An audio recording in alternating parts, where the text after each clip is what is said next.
আসসালামু আলাইকুম। আজ একটা ছোট গল্প না, একটা পরিচিত দৃশ্য দিয়ে শুরু করি। ধরুন সকালে ফোন খুললেন, সব নিউজ, সব পোস্ট, সব ভিডিও একই কথা বলছে। আপনি স্ক্রল করছেন, দেখছেন, কিন্তু একটা প্রশ্ন মাথায় আসছে না।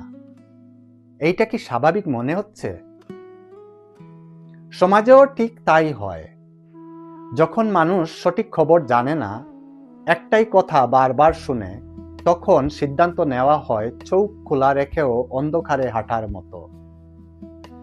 এজন্যই বলা হয় ইনফরমেশন ইজ পাওয়ার। কিন্তু আসল প্রশ্ন হলো, এই তথ্যটা কে দিচ্ছে আর কতটা স্বাধীনভাবে? স্বাধীন সংবাদ মানে এমন খবর যেটা ভয় ছাড়া সত্য বলে, ক্ষমতা, টাকা কোনোটার চাপ ছাড়াই। ধরুন একটা এলাকায় রাস্তা ভেঙে আছে, স্কুলের সমস্যা, হাসপাতালে অনিয়ম। যদি সংবাদ না বলে এই সমস্যাগুলো কি ঠিক হবে? এখানেই স্বাধীন সংবাদের শক্তি। এটা প্রশ্ন তুলে, আলো ফেলে, আর মানুষকে ভাবতে বাধ্য করে। নেপোলিয়ন হিল বলেছিলেন, truth is often hidden by fear. ভয় থাকলে সমাজেও সত্য চাপা পড়ে।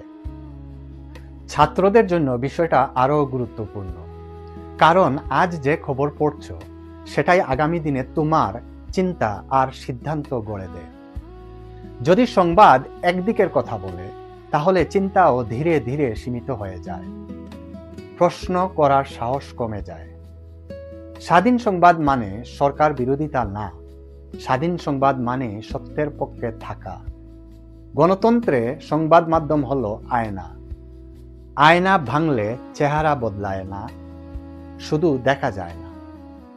ইতিহাস দেখলে বুঝবেন, যখন সংবাদ ভয় পায় তখনই দুর্নীতি সাহস পায়। তাই স্বাধীন সংবাদ শুধু সাংবাদিকদের বিষয় না, এটা নাগরিক অধিকার। নেভেল গডার্ড বলতেন, assume the truth and it appears.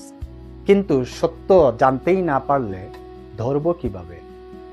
সচেতন নাগরিক মানে খবর যাচাই করা, প্রশ্ন করা, আর অন্ধভাবে বিশ্বাস না করা।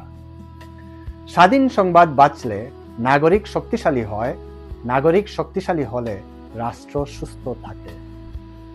তাই নিজেকে প্রশ্ন করুন, আমি কি সত্য জানতে চাই, নাকি শুধু আরামদায়ক কথা শুনতে চাই?